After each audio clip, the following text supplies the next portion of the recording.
Hello, Thrive Nation. This podcast is all about stress. And I have a psychologist on the show today, but he's not just the regular psychologist. He is a clinical health and nutritional psychologist. He actually is really famous out there, and his work is gaining significant traction. It's a pleasure to have Dr. Jay Wiles on the Made to Thrive show. Yeah, thanks, man, for having me on. I thought you were going to say, I'm not just a psychologist. I'm like the coolest psychologist, which you kind of did with your intro, so I'll take it. Good. Now, let me tell you a little fact, Jay, is that South Africa has been voted by Bloomberg as the second most stressful country to live in the world. So we got some significant issues here. So I do want to talk about the good stress, eustress. I want to talk about the upside of stress. I want to talk about the detrimental effects of psychological, biochemical stress, oxidative stress. But why don't you just define what stress is? Yeah, man. Great question. It's a term that's become quite ubiquitous, but it's one that is a little bit misleading at times. It's confusing. I actually wrote an article about this on our website, Hanu Health, which is basically like defining stress, because a lot of us ask, like, what is this term stress? Tends to be demonized a lot, especially in today's culture. We see it as a bad thing, when actually stress at its core is a good thing. From an evolutionary perspective, it's the thing that keeps us alive. It's the keeps us looking around corners to make sure that we don't die. The problem actually therein lies when it becomes distressful and then it becomes chronic or long-standing. So when we think of stress, a lot of the times we typically will think about something that's being taxing on our resources. And that is indeed true. When something is stressful, it taxes our energy sources, it taxes our resources overall, and it can inhibit us, but it also can help us to perform. So I like to kind of put it in two different categories, right? This concept of eustress, which you mentioned earlier, this is the stress that really we could use as a primary means of motivation, performance. It gets us up and ready to mobilize energy and use it for good. But then there's also this form of stress called distress. And distress is the really inhibitory type of stress that keeps us back from performing. It's really the thing that can inhibit us from kind of living life to the fullest. So I really kind of put them in two different categories, and sometimes they can kind of leak over into one another. So stress, while it sounds kind of straightforward when people hear it, it's actually more or less a confusing term. So yeah, I think it's just kind of putting in those two pillars of stress, of eustress and de-stress, identifying, is this stress working for me or against me? And then we can kind of go from there. Brilliant. Now, Jay's got an incredible podcast, Hanu Health podcast. He's also had the Mind Hackers podcast. So you can go and check those links. We'll put the link to his website, Hanu Health, as well on there. He's a father as well. He's got 2 boys. Is that correct? So there's going to be a lot of eustress and there's going to be a lot of de-stress. But give us a little bit of a backstory. You're a unique psychologist. You've obviously done training in nutritional sort of the area of nutrition and performance and that. So give us a little bit of a story how you got into biohacking and health optimization.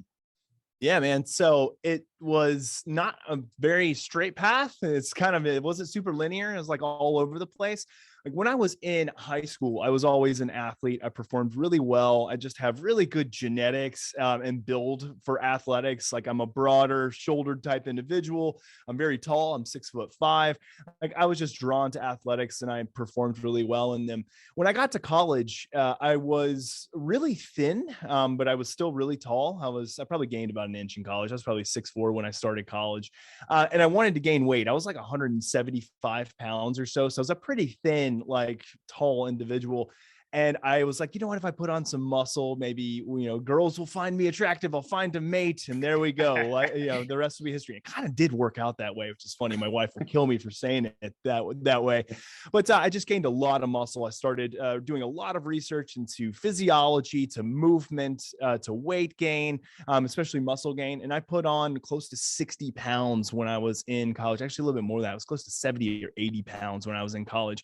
A lot of it was indeed muscle, but a lot of it was some weight I wasn't too familiar with. So it was some fat gain.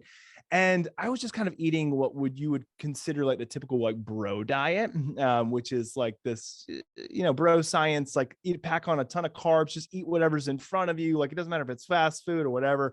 It's just kind of old, outdated, like science that's passed. And I was majoring in psychology at the time. The reason I was majoring in psychology because I was always fascinated with neuroscience and the way that the brain worked. And I probably would have gone the neuroscience route, but the university I went to, they offered biology degrees, but not one specifically in neuroscience. So psychology was kind of a close second for me, and I didn't want to transfer schools. So I went that route. So I was super interested in the way the brain works, both in behavior, but then also to decision making. I was always fascinated with this idea of like, how do we come to the decisions that we come to? Like, what are those key driving factors or variables? And so I know I'm kind of splitting two stories, but they coincide here in just a second. When I was graduating college, I knew I wanted to go and get a graduate degree in psychology. Now, a doctoral degree is kind of the best, or I would say the most efficient route to clinical practice and research here in the States. So that's what I did. I pursued a doctoral degree in clinical psychology with a specialization in health psychology. And it wasn't until graduate school that I noticed that my brain was just slowing down. Like I couldn't think as clearly, like things just weren't working out well. And I was still engaged in this bro science type diet, but I also had like the stressors and rigors of research and lab and writing a dissertation and clinical practice and all these hours that I was putting in. And just all like came crashing down on me. Like I just could not think straight. I couldn't study. Like I couldn't read, like nothing. I wasn't comprehending anything. And so I started doing my own research and like, how can I help myself? Like I'm in this field of clinical health psychology. I'm looking at the intersection between our physical well-being and our mental well-being. Like, what can I do for myself? And I was actually brought to this study that I wasn't even familiar with at the time, but it was called Nutritional Psychology. And it was indeed like, what can we do in regards to diet and lifestyle to affect us both from a psychological and physical well-being standpoint? And I got interested in that. And then kind of the rest was history. That took me down a path to applying for residencies kind of within the, I guess, framework of nutritional psychology, but also too in the field of psychophysiology. And psychophysiology is looking again at the intersection between mental and physical well-being. And I came across this thing called heart rate variability and heart rate variability biofeedback when I was working in an integrative pain center, a pain clinic with the Department of Veteran Affairs. So these were with veterans who were experiencing a ton of chronic pain related issues. And from that, what ended up happening is that they were like, I've exhausted all my resources. I've taken opioid based medications. I've had surgeries. Like, what else can we do? So here at this clinic, we offered a variety of strategies, things like changes in nutrition and diet, acupuncture, mindfulness meditation, guided imagery, chiropractic care, and then this other thing called heart rate variability biofeedback, and then also to just peripheral biofeedback. And at first I was like, I don't know about this. This looks like a little bit odd to be using for pain. Like, I don't think it makes a lot of sense, like for me, but I didn't know anything about it. And then I started digging into the research. I was like, wow, this is a quite effective strategy for helping individuals with chronic pain. And then I started seeing these veterans who were on opioid medications for, decades, who were saying like, I don't really need them anymore. Like these types of strategies. And I would say it's the pain clinic altogether, but heart rate variability biofeedback being a huge one. Like this thing just really, really works. It's awesome. And that just like that for me, like seeing it in action and then being able to utilize it myself as a clinician, that just really, I took a dive into it and I've never looked back. So that's kind of what I've become known for, is this specialty in heart rate variability biofeedback. And it's led me now to even starting and owning my own company that's in the wearable tech space called Hanu Health, where we specialize in stress monitoring. And yeah, here we are, man, sitting on a podcast talking about HRV, biohacking, and everything alike. Brilliant. And so obviously you were studying, you had more distress than eustress, and the diet wasn't good, and it's only you possibly had a bit of, and I know this is a commonly used word, bit of burnout. Maybe you had a bit of adrenal burnout, you had a bit of brain fog, a bit of cognitive issues. It's only out of sort of your pain that you developed the purpose. Is that correct? Yeah, I think so. What it was really interesting is that I probably was experiencing a little bit of it like in college itself. But in college, people necessarily aren't on the same even playing ground. We kind of come from all walks of life. I mean, I'd say even different IQs, different levels of learning and ability. And so for me, I was able to still kind of move along without having to put an insane amount of effort and still do really well. And that's not just to toot my own horn, because again, that came crashing down when I got to graduate school, where it was like, everybody was kind of on the same playing field. Like everybody was super freaking smart. Everybody was super driven. Like everybody wanted to get this grant or that grant or be on this research study and get this publication. And so for me, it was like, I got to that point where it's like, I can't just kind of like side skirt this anymore. Like I am falling behind my peers. And if I really want to excel, like I've got to acknowledge that I'm in a lot of pain, a lot of distress, and that I am indeed like burning out because I'm working way too hard right now at this when I could be fixing some other things, because for me cognitively, I just was like tanking. Brilliant. And I do want to sort of go deep into HRV. I do want to look at, the Hanu Health wearable. Here at Made to Thrive, we've used the Elite Core Sense product, the Aura Ring. We've spoken about that. A lot of the listeners and the viewers know much about heart rate variability and how important that is. But let's look at other measurables and sort of, the biotech. How do we measure stress? Because you've defined what stress is. So if someone's sitting out there and saying, I just feel stress, and obviously there's that somatic stress that you feel in the body, and then there's the psychological stress of feeling overwhelmed, and almost that cognitive anxiety and stress is, what are the methods that people can say, hang on, actually, I want to get a baseline of my stress levels. Can you sort of unpack how important that is and what you would recommend? Yeah, great questions. So I think there's two kind of key or primary ways of measuring the stress response. And these are broader umbrellas or broader categories. One would be your subjective experience. And then the second would be objective measures. So let's talk subjective first, because in the age of health technology and biohacking and self quantification, one of the problems that tends to arise now is that people are becoming a little bit more disconnected with their subjective experience. They're kind of undermining the value of this concept of what we refer to as interoception. Interoception is the ability to kind of look in and check in with the body, what's going on. My level of interoception, because of the amount of training I've done in this area, my level of interoception to my heart and lungs, I would say, is so incredibly I would say specific and recognizable. And the reason being is because I can kind of tune in and I know basically the pace of my heart just by not looking at, any type of objective measurement, just by checking in. And that's because I've been training this level of mindful awareness to my body, my level of awareness to what's going on in my body and my stress load. And that, arises from us doing a lot of turning inwards to the self and identifying and being real with ourselves too on when we're stressed and then when we're thriving and when we're performing well. We are really great as human beings at talking ourselves out of this idea that we're stressed. We can talk ourselves out of anything. And that can be very effective and work for us at times, because sometimes like you got to muscle through, like you just got to push forward and make crap happen.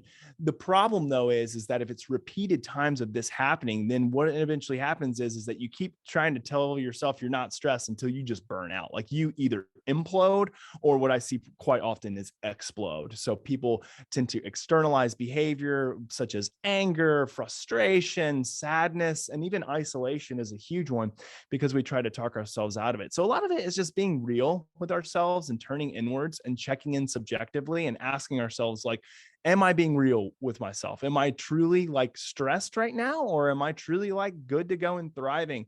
And that's a key component. Now, to kind of speak to the objective piece, that can actually really be helpful in helping us to increase our level of self-awareness. And that's what I love about objective data, is because you can't fake it. Like you can't lie to it. It is what it is. And it's great information and it's great data, but that's all it really should be, right? It should just be information and data. And so what am I referring to? Well, I'm referring to things like heart rate variability. I'm looking at things like cortisol levels, your level of overall inflammation by different inflammatory blood markers, heart rate, and then how heart rate fluctuates throughout the day. All of these things are extremely important markers and key variables that people can use to look in. And one of the ways that I've used objective data in the past to improve my subjective experience, and we'll talk about this idea of self-fulfilling prophecy here too in a minute, so I don't want to skip over that idea.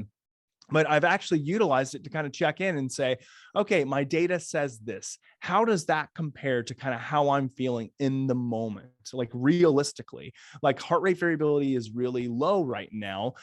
Is it because I'm like super stressed, or did I have a really hardcore workout that I engaged in that's really burned out my adrenals? Like what's going on here? Because sometimes our subjective experience doesn't necessarily mesh up with our objective data. And that's why we don't need to have just this self-fulfilling prophecy each day. Like I tell people, like, don't look at kind of your biometric data the first thing in the morning, because it could set the stage for the rest of the day. Oh man, my sleep was crap. Oh man, my HRV is tanked, like whatever it may be. Then therefore, like that's going to dictate the rest of my day. Maybe I should, take a day off from workout, or maybe I should just rest more today.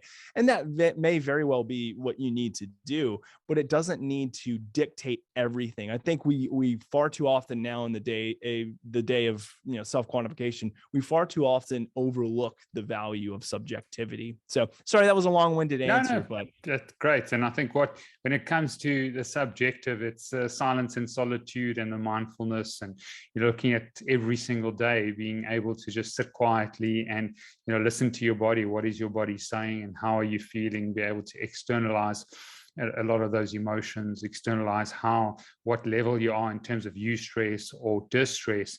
And then a lot of the techniques we use, like journaling. Journaling is a key concept we use here at Made to Thrive. But let's go into the weeds. And I don't know if you've got comments on this, or you want to brush over it in terms of the labs, because a lot of the labs that I think are really important, looking at, thyroid function, your T3 to reverse T3 ratio, oxidized LDL, GGT, and the other liver enzymes in terms of what's happening, the inflammatory markers like hsCRP. How much value do you place on those blood markers? Yeah, I think there's a lot of value in them as long as they're being measured appropriately. So one of the big ones that always comes up is cortisol and cortisol testing.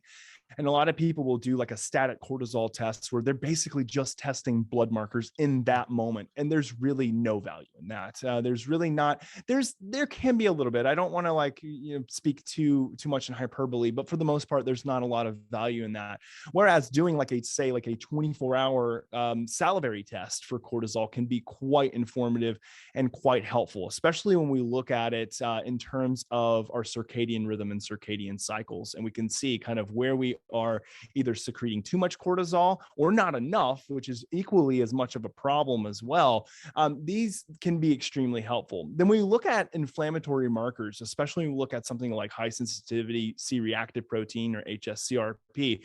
We know that there's actually a huge correlation between increased hsCRP and reduced values in heart rate variability, both in time domain indices and frequency domain indices. So what's the net of that? The net of that is that as people's hsCRP goes up, an indicator of systemic inflammation, we see a reduction in HRV. And again, one thing that I always say is that we use HRV as a solid proxy for nervous system functioning and a value of the human stress response, but also to a value of cardiorespiratory fitness. So it's kind of, they both go hand in hand with one another. And cardiorespiratory fitness, we know that as somebody increases cardiorespiratory fitness, inflammatory markers go down and HRV goes up. So they all kind of are meshed together. But we really see this quite frequently, that when somebody does a lot of work, both nutritionally, behaviorally, from an exercise perspective, and especially from a stress resiliency perspective, when they can reduce blood markers like hsCRP, when they can reduce other inflammatory markers like IGF proteins as well, and then different IGF protein markers as well as the interleukins,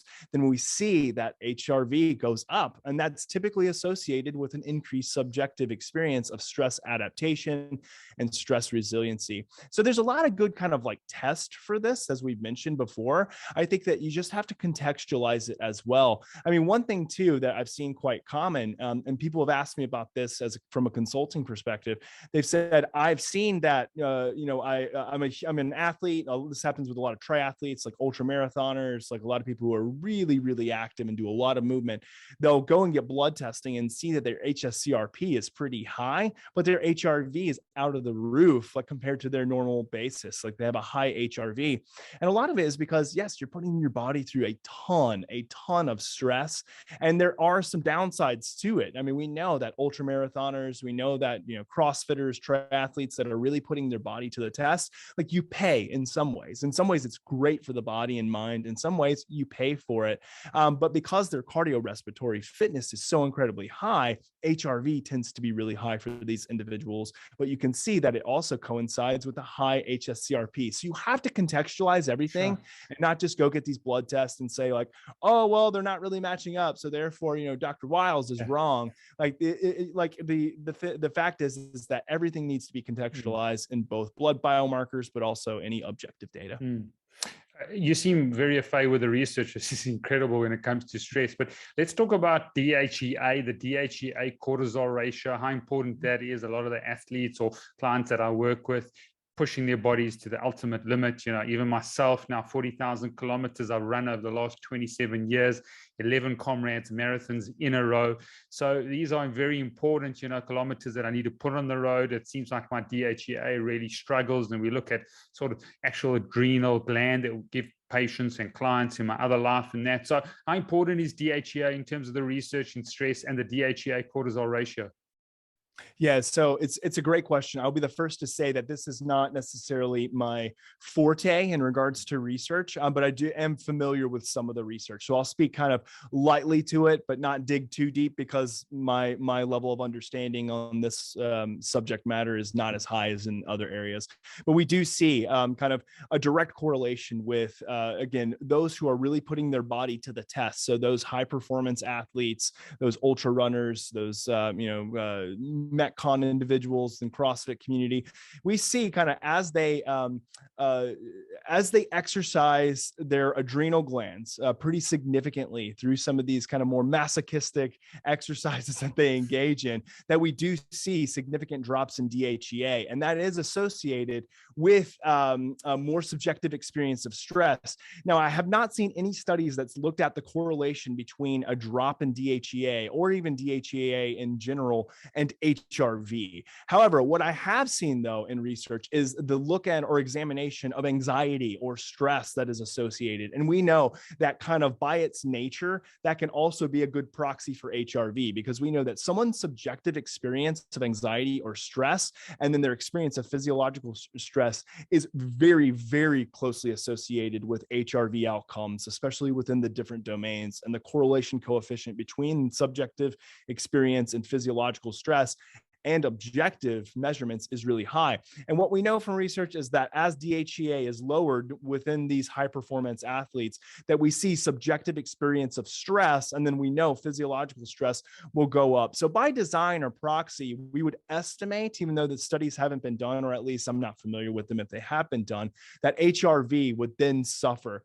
We then would have to ask the question, well, is that inherently something that people should be concerned with? So when we know if there's any type of hormonal dysfunction or dysregulation and neurotransmitter or neuromodulator dysfunction, then it can have some significant potential concerns in regards to overall outcomes. But I think that the biggest takeaway from this is not to say like if we start to see these numbers down that we should worry, but we should look at them again within the context of everything else that's going on in regards to cortisol, in regards to heart rate variability, and then checking back with the subjective relationship that it has with stress or with anxiety. Brilliant. Let's dive into HRV, what HRV is, and just maybe unpack the autonomic nervous system. Sure. So heart rate variability is something that is becoming quite familiar within today's kind of health community, fitness community, I would say just in general. And that's because so many wearables have adopted this metric. You look at things like Oura Ring, Apple Watch, Fitbit, Garmin, Whoop, all of them have some type of HRV metric. So it has people kind of ask the question, well, what is heart rate variability? So heart rate variability at its core, the easiest way to understand heart rate variability is it's the variation in time or the variance in time. So how much time differs in between adjacent heartbeats. The reason why this is important is because the heart does not operate like a metronome, or it shouldn't. So I like to kind of provide a very basic or I guess explanation to people. Most people are familiar with heart rate. So they'll utilize, a heart rate monitor, or even if they go see their physician, like they'll get their blood pressure taken and they'll get their heart rate taken. And so I like to use easy math. So if somebody has a heart rate of 60 beats per minute, that means that over the course of the minute, over the course of a minute, the heart beats 60 times. So then you could deduce that on average, there was 1 second that came in between each heartbeat. So every second, the heart beat. Now, that would not be an incorrect understanding, I would say, of how an average heartbeat works or the heart rate works, but that's not the way it does work. The heart rate wouldn't be exactly 1 second in between each in between each heartbeat. There's fluctuations in times that occur. And this occurs for many reasons, but the primary reason that there's change in between heartbeat is because there's change in heart rate over the course of one respiratory cycle. So as we inhale, the heartbeat is actually going to naturally increase. So heart rate is going to increase and goes faster. And the reason it goes faster is due to some immense physiological changes that are happening. One is oxygen delivery and oxygen rate delivery. So we know that as we inhale and we have oxygen to deliver within the blood, that we want the heartbeat to beat faster to deliver it to all the muscular tissue and organs that need oxygen-rich blood at that time. The other one is also too, because when we inhale and the lungs expand, the heart actually will shrink in size. And when it shrinks in size because of lung expansion and the pressure that it's occurring, then it's going to start beating faster in order to get blood out of there because it doesn't have room to expand. And then on the opposite end, as we exhale, heart rate comes down. And there's multiple reasons for this. The heart has more space. Also, too, we don't have as much oxygen to be delivering at that very moment. But then the other thing, too, is that it's mediated by our 10th cranial nerve, the vagus nerve, which is directly a link to our parasympathetic nervous system. So we see the heart rate start to decrease. So it increases on inspiration, decreases upon exhalation. That's what we call respiratory sinus arrhythmia in physiology. And that's a naturally occurring process that is the primary influencer of heart rate variability. So why is this important? The reason that this is important is because we see that a heart that is more in a cardiorespiratory fitness system that is more adaptable to all of the trillions of processes that are coming and going, and then also to stress, is one that can indeed adapt by changing its regulatory speed. One that starts to regulate itself like a metronome is one that's basically screaming out and saying, uh-oh, something is off. Like there is something that is moving us out of this state of homeostasis, this regulatory state, and shifting us over into this state of what we call allostatic load, which is basically our stress response being engaged. So we do have two branches of what's called our autonomic nervous system. Autonomic nervous system was once thought to be kind of outside of our regulatory control. We couldn't exercise volition, but we know that we can indeed exercise a lot of volition. But if we're not thinking about it, it still occurs. It's still automatic.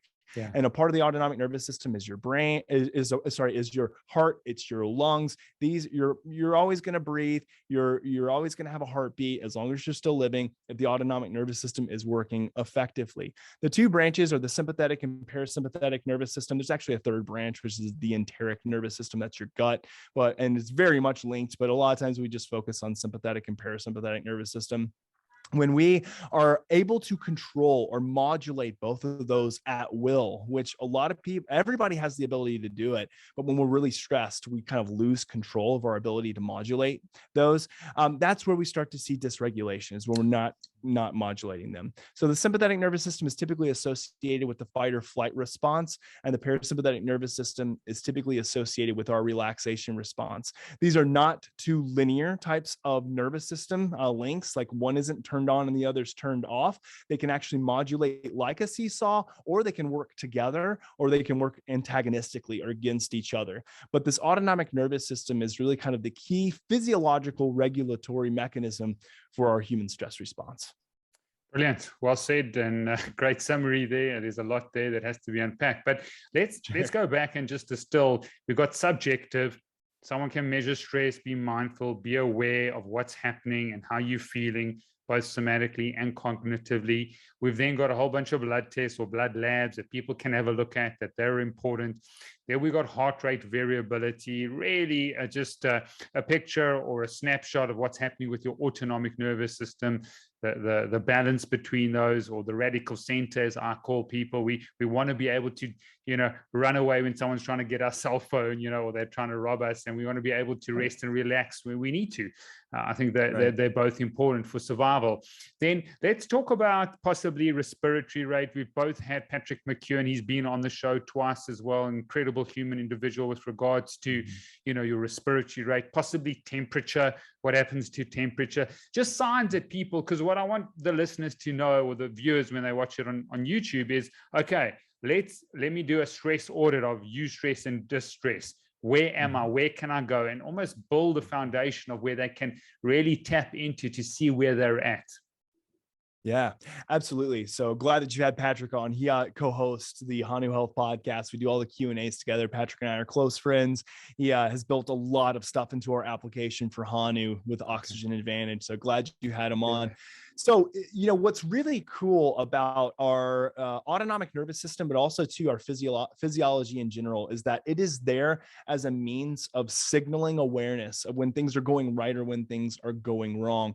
So one of the key things that we know is that when we are experiencing stress, we will actually change the mechanics of breathing. That is a primary thing that happens. So what does that actually look like? So when we're relaxed, even if we're not exercising volition, breathing tends to be, number one, slower. Number two, it tends to work differently in regards to mechanics. So we actually breathe a little bit more lower within the lower part of our lungs. We exercise the diaphragm a little bit more.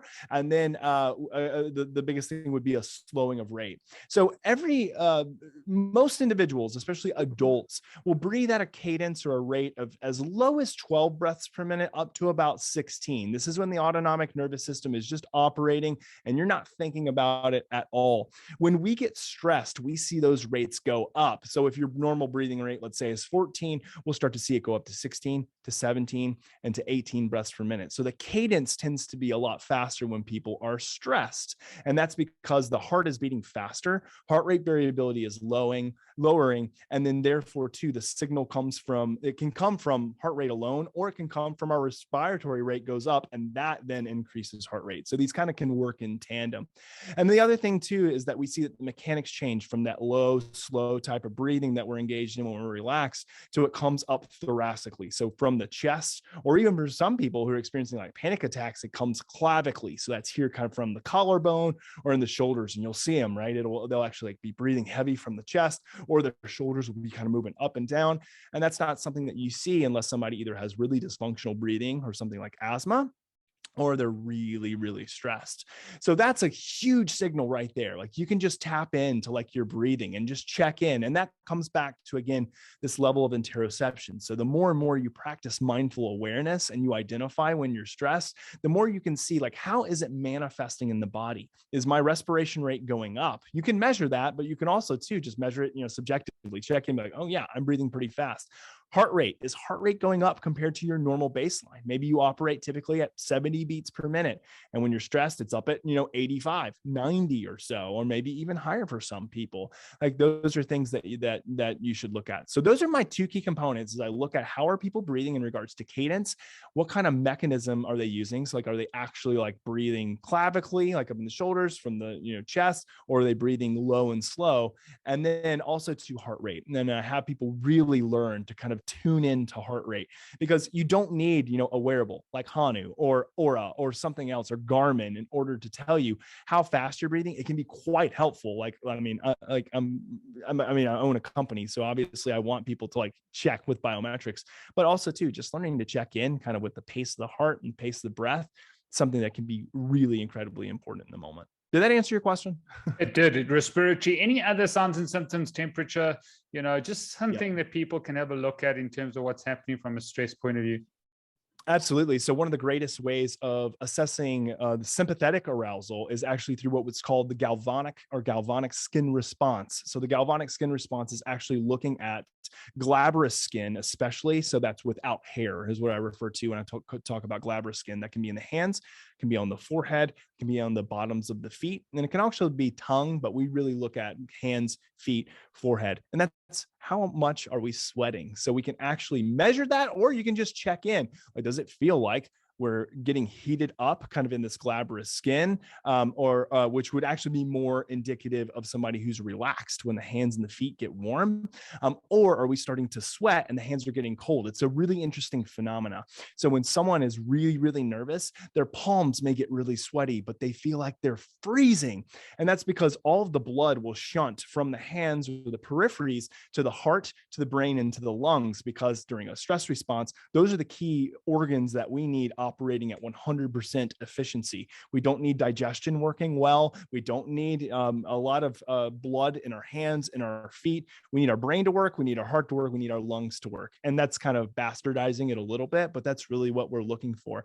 So that's temperature. So you can actually measure. And that's one of the things that we do in biofeedback. You can put a thermistor or a thermometer on the finger, and you can look to see, like, compared to your normal rate, like, is it dropping? For men, you want to get it around 95 degrees. And for women, you want to get it around 93, 92 degrees. They're a little bit lower. And that can be a great representation. So you can buy like a thermistor off of like Amazon, like it's called the, I think, stress thermometer. It's a really cool device, and you can kind of just use it to check. And then also too, like, how much are you perspiring from your hands? How much are you perspiring in general is a really great mechanism. So there's a lot of really cool biometrics that you can use for that, or you can just check in. Hands and feet, are they cold or are they warm? Am I sweating? And then also too, what's my heart rate doing? What's my breathing doing? Brilliant. So that's what is stress, and then obviously measuring it, and obviously the importance of stress and distress and eustress. So the one and only Dr. Jay Wiles is going to tell us how he combats stress. Take us through your daily routine, take us through your weekly routine, take us through your monthly routine, and even your quarterly and yearly, because, you know, it's not just what you do in a day, it's what you do consistently that makes these changes, not only on a daily basis, but a weekly basis, then a monthly and quarterly basis. I think these are important. Someone's listening out there and say, listen, I'm feeling stressed. I've been to a psychologist, it hasn't helped, you know, or I've gone through PTSD. There's a lot of that here in South Africa just because of the crime.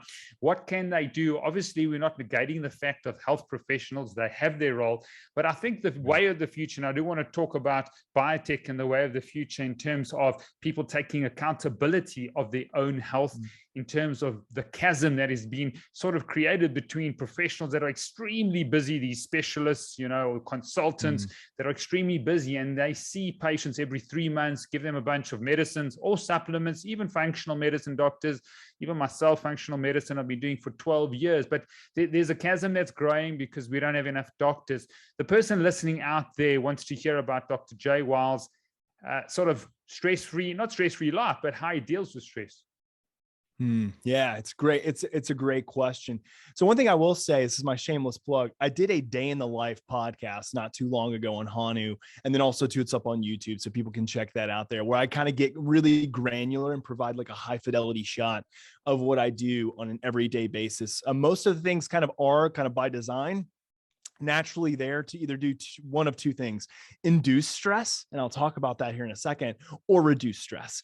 So a lot of what I focus on, and that's because, again, by nature of me being a psychologist, you know, subject matter expert in heart rate variability and psychophysiology, kind of testing things out every day. But the one most important thing that I do every single day would be movement, some form of movement. So I typically will do resistance exercises, so weight training, about 4 times a week. And then I will do zone 2 training. So zone 2 cardio training about 4 times a week as well. So I'm doing a fair amount of movement. And then in general, like, I'll kind of count steps. I basically take every phone call that I have, like outside walking, like almost every single time. I'm going to stop you there. Sorry, Jay, because I think this is very, very important. Just listen to Peter Thiel's podcast about zone 2 training. How important is that with regards to your cardiovascular system, your HRV and stress? I mean, it's a wonderful question. There has been no research out there, or more compelling research, I should say, out there than the importance of zone 2 training on cardiorespiratory fitness and on stress resiliency. From an anecdotal perspective, I have seen nothing increase overall baseline heart rate variability and the lowering of heart rate than zone 2 training. And I've been doing it now for about 1.5 to 2 years now. Wow. The pandemic really has thrown me off in time. It's been probably like 2.5, 3 years now that I've been doing zone 2 training, anywhere from about 3 to 4 times a week. And I generally do about 45 minutes or so. For me, it's normally running. And it is, Oh, go ahead. It improves heart rate variability. It helps you deal with stress. Is that what we're saying about zone 2?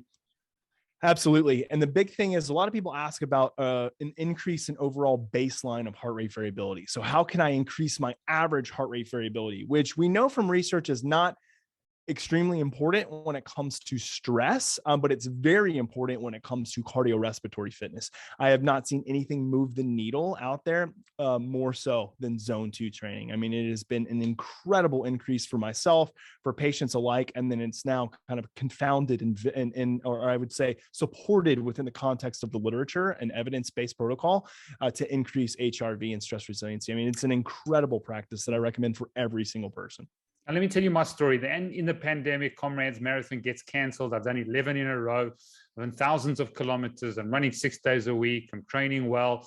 I don't carry on running because the race is being canceled. I pick up more resistance training. Obviously, I used to do it twice a week maximum. Now I'm up at 4 times a week.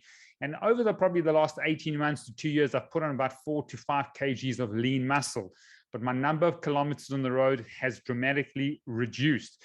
So what happens is my HRV starts plummeting. I'm not sleeping as well. I'm not feeling as well, which is almost counter to what many of the podcast guests that I've had on that said too much HRV, too much heart rate, too much cardiovascular training or zone 2 training, all this aerobic training actually depletes you and it affects your stress levels. So I don't know how you would comment on that, because I felt good doing the resistance training. I put on this lean muscle, but actually my stress levels, I wasn't able to deal with them and my HRV started coming down. Yeah. So what I would say is, again, like, if we look at a lot of individuals who are ultra marathoners, who are putting in a lot of just like these really high performing athletes, these high endurance athletes, is that as they increase their overall level of cardiorespiratory fitness, that HRV will go up, and it will start to come down kind of when when there's a reduction of endurance level training.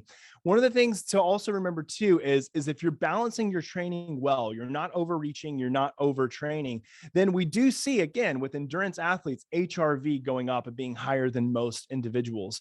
When that's reduced, that will go down. What I would say, though, is that we cannot use HRV as a sole proxy for your stress response and stress resiliency.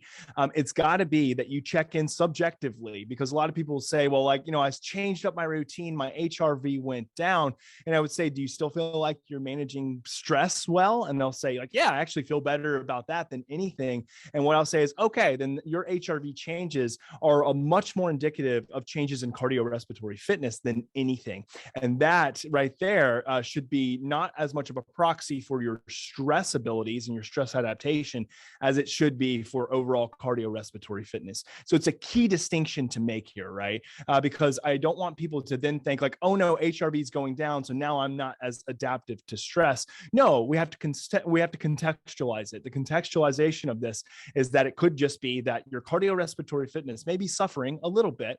And again, that doesn't necessarily have to be a bad thing, because maybe kind of you're compensating in other areas, like you're engaging in resistance training, so you're gaining good muscle mass, which we know has a lot of great physiological and psychological benefits. So it's always within context. Does that make sense? It makes absolute sense. But I want to know, is there a cognitive test that you can repeat and see if you're coping with regards to your mind? Because it seems that there would be something that you say, hang on, actually, I'm not coping with my stress, or I'm overwhelmed, I can't manage. Is there some type of test that people can take to see where they are cognitively as a sign of distress?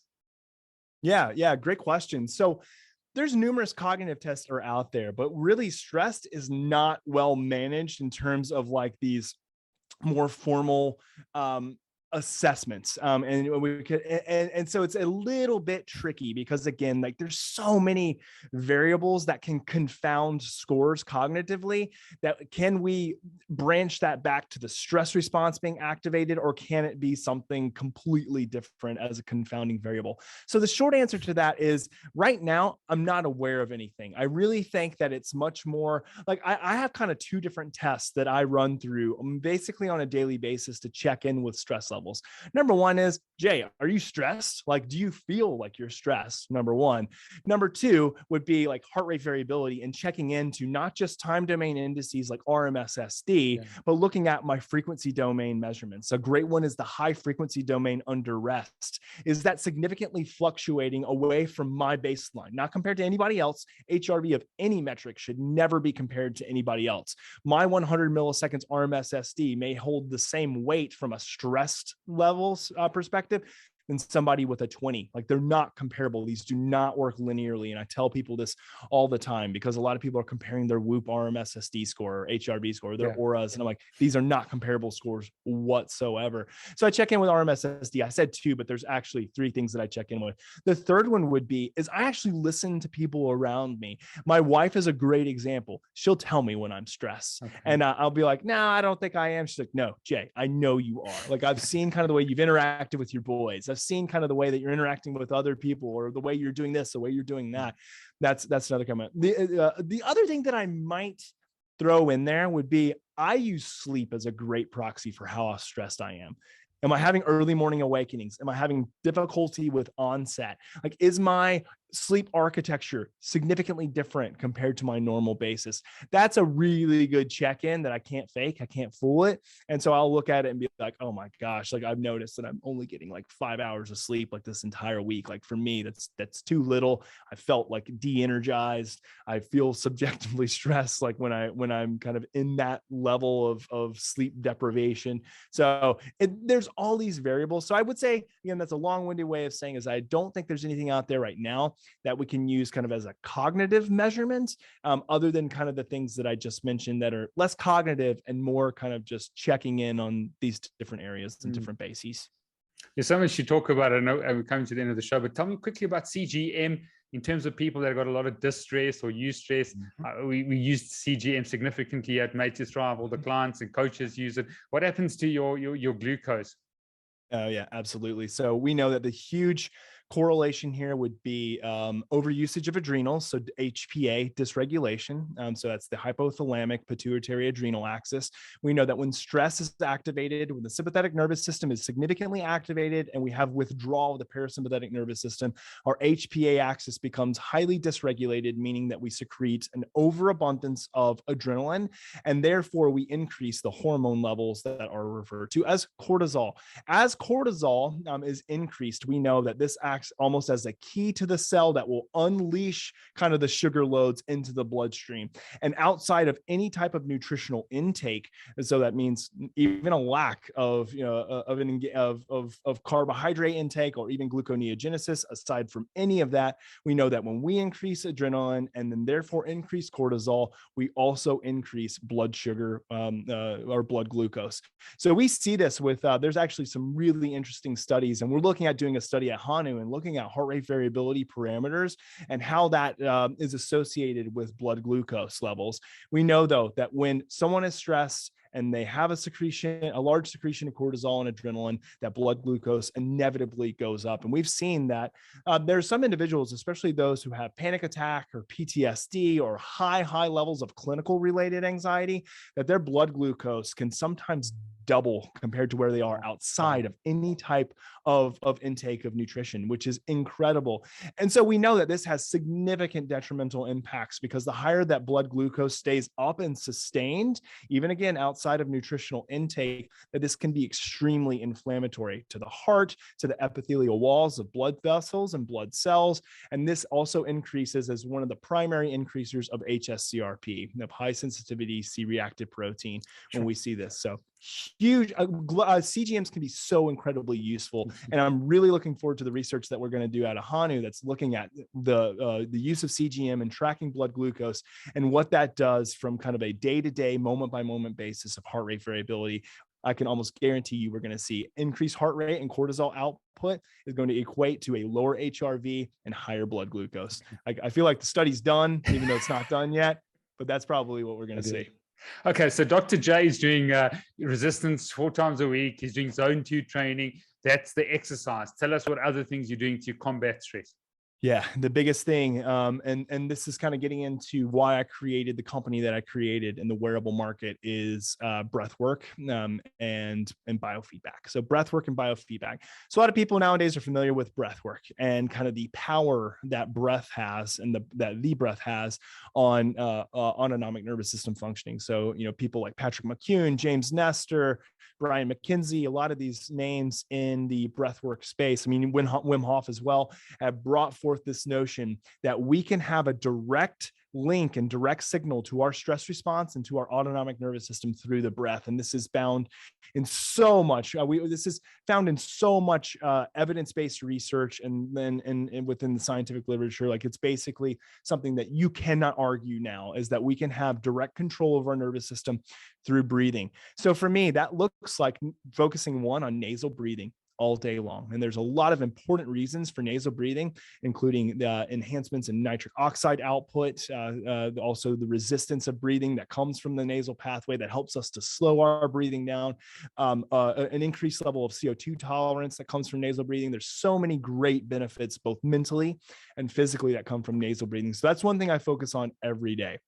The second thing is actually focusing on changing the biomechanics and the cadence of breathing. It's something that Patrick talks about a lot, and then we built into our app. So that's actually how I use it, is through Hanu, which is available for pre-order right now, hanuhealth.com.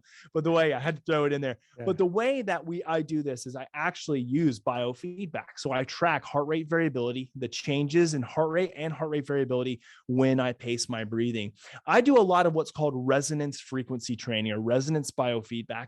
Resonance biofeedback is basically finding what is the most optimal breathing pattern for you in order to optimize heart rate variability. For me, it's 5 breaths per minute. When I breathe at 5 breaths per minute, and we actually have a built-in test on Hanu that looks at all your biometrics and it gives you that score, and then it populates that score. I know that when I breathe at 5 breaths per minute, I'm going to optimize heart rate variability, and I feel the best when I breathe at that rate. So for me, I'll pace breathing through the haptics. It actually vibrates to help me pace my breathing. I'll follow it along on my phone if I need be, or I just close my eyes, and I do that for at least 5 to 10 minutes every single day, in the morning prior to kind of starting my day. But then throughout the day, if I find that my HRV is tanking because I'm monitoring it all day, my HRV is tanking, I feel like, I'm pretty stressed right now, and like it's lunchtime, like I just need a break, I'll engage in some biofeedback. So breathwork and biofeedback have been my absolute go-tos. And I know I sound a little bit like the fox guarding the hen house, but I mean, that's why I created Hanu, is because I wanted everybody to have accessibility to daily monitoring of their stress response, and then be able to practice anytime they want in the moment through things like breath work. So that is my one big thing. And, I don't know how much time we have to go into, the next thing, but the other things that I make sure that I do is some form of hormesis, even outside of exercise. Exercise is my primary means of hormesis, but the other things that I do is cold plunging or cold showers, and then sauna. I'm in the sauna probably 4 to 5 times a week, and then I'm doing a cold plunge or a cold shower the same amount 4 or 5 times a week. If I'm having a particularly stressful week, I'll do the sauna 6 times, 7 times, and cold plunge as well. So those are like my absolute non-negotiable go-tos, like every day: exercise, breath work, and then some form of other hormesis. And then I optimize a lot of things for sleep. Okay, so we'll go into this. I think we need to have another show if possible, because I want to talk about Hanu wearable. I want to get it out if we can. Maybe we can have a discussion once we finish the show in terms of how to get it out to me in South Africa, just distribution channels and how that would work. Sounds incredible. I always like to try the wearables before I have a show specifically about the wearable, in terms of my own experience and just being authentic, with the people of South Africa and Africa. We're expanding, and the show's expanding, and the brand's expanding. So we're very grateful. But the last thing just to have a chuckle about is, I've been doing marriage counseling with my wife for 20 years, and I love the book by Gary Chapman, The 5 Love Languages, and, just assessing where people are at. And, my primary love language is physical touch. And I just know my stress levels when I'm physical with my wife, my son's 17 and we wrestle and we fight. And, there's obviously that oxytocin that gets released in my daughter. Just tell us about, possibly those 5 love languages, if you've seen a correlation. I think it's just fascinating. It's one of the questions I said, you know what, Helen, I want to ask Dr. Jay this question about the 5 love languages, what it does to stress levels. Man, it's a great question, because one of the core components and the core values for me, and I would say is the top of the list in regards to what I can use as a mechanism for enhancing my adaptability to stress, for stress resiliency, is community and relationship, and the bond that comes from that. I can kind of put everything aside, my HANU wearable, my hormesis, my exercise, everything. And if I turn to that component, it is almost always the most powerful and potent healing component there is. So funny enough, it's always interesting when I, read about the 5 love languages and I think about it within my own context. For me, I have a really hard time kind of like pinpointing what it is exactly for me. It's really difficult. I think that I've come to the conclusion, and I probably should just, confirm this with my wife. This is what she typically says, but I don't know, maybe it's changed here, is I think that for me, it's acts of kindness. So acts of kindness and words of affirmation are really big ones, but I think acts of kindness, it's like when someone does something for me that they just didn't have to do, but it makes my life easier. That is the most de-stressing thing ever. Like when my son, who's 4, like takes his plate over to like the dishwasher and puts it in, and I didn't have to do it. Like for me, like the amount of oxytocin, my heart rate variability, my heart rate, like it all changes. And I absolutely like love it. My wife's is very similar. Like she loves acts of kindness. Like if I just say like, my wife's name's Hannah, and I tell her like, Hannah, like go just like do like have a spa day, or like go do this. I'll take care of all of like the home domestic, like kid stuff. Like I got it. Like for her, like her heart rate variability is going to skyrocket. Her heart rate's going to lower. She's going to feel that huge release of oxytocin. And I think it comes down to community, right? It's like one of the biggest fears that I've had throughout the pandemic is the amount of social isolation that this has resulted in, and the amount of backing away and fear that people have had just like being around people and connecting to people. Like it's great to be able to do things like this, right? To Skype and to communicate from someone, basically like halfway around the world. Like that's awesome. Like that is so cool. But you do miss out a component when you're not physically there with somebody. And so I think that like back to the 5 love languages is that there's merit for each and every one of them. And I think that whatever you find is kind of like the key thing that fills up your cup, that really energizes you and provides you with vitality, that you should hone in on that probably more than anything. Like relationships should probably be the most important value system for everybody. And I know I'm imparting my value system on people, but I just think that the research is clear that when people isolate and they're not a part of community, when they don't feel wanted, when they don't feel a part of a tribe, they suffer physically, they suffer mentally, they suffer spiritually, and then obviously they suffer relationally. So I think it's just an incredibly valuable thing to find out, like, how do you get your cup filled up? And then how can you help others to fill their cup? Like that is like one of the most valuable systems and things that I think we could ever learn. And I would say that like being married and then having 2 kids, that it's been so incredibly helpful. And I have had to be so much less selfish within that context that I'm learning a lot, but I'm going to be constantly learning. I mean, my kids are only 4 and 2, and I've only been married for 10 years. So I'm assuming by the time I'm married 40 years and, my kids are, in their 40s, like, I'm going to have learned even more. And the things I'm saying right now, I might look back and be like, oh man, I was such a baby novice at all this. I will, I'm sure I will. Yeah, that's an area of sort of we all growing, but 2 people you must connect with is James Maskell from the Community Cure, incredible individual, in the functional medicine space, talking about how important community is for health. Mark Hyman said in his book and wrote, I think, a bit of the forward, saying like the community is your greatest force to bring about change and transformation with people. So that's powerful. And then John Levy wrote The Art of Influence. He's a behavioral scientist, and he said that social integration is the #1 predictor of longevity. So there's some fascinating, things out there. But, I want to declare favor and blessing upon you, Dr. Jay. It's been an incredible hour. I declare that you're going to live out the purposes and plans that you've got, and you would carry on transforming people's lives. What a pleasure to connect with you. To those listening, we are going to get this wearable out here to South Africa. I'm going to try it. I'm going to test it. We're going to put the links to Dr. Jay's Instagram, to his website, obviously the pre-order that's happening with this wearable. I think it's a game changer, HRV. I found it very, very beneficial as part of a piece of the puzzle when it comes to auditing and assessments of health and wellness. So, Dr. Jay, thank you so much. Just really value the work that you're doing, who you are. You're just courageous in terms of what you've done. And so, yeah, thank you so much.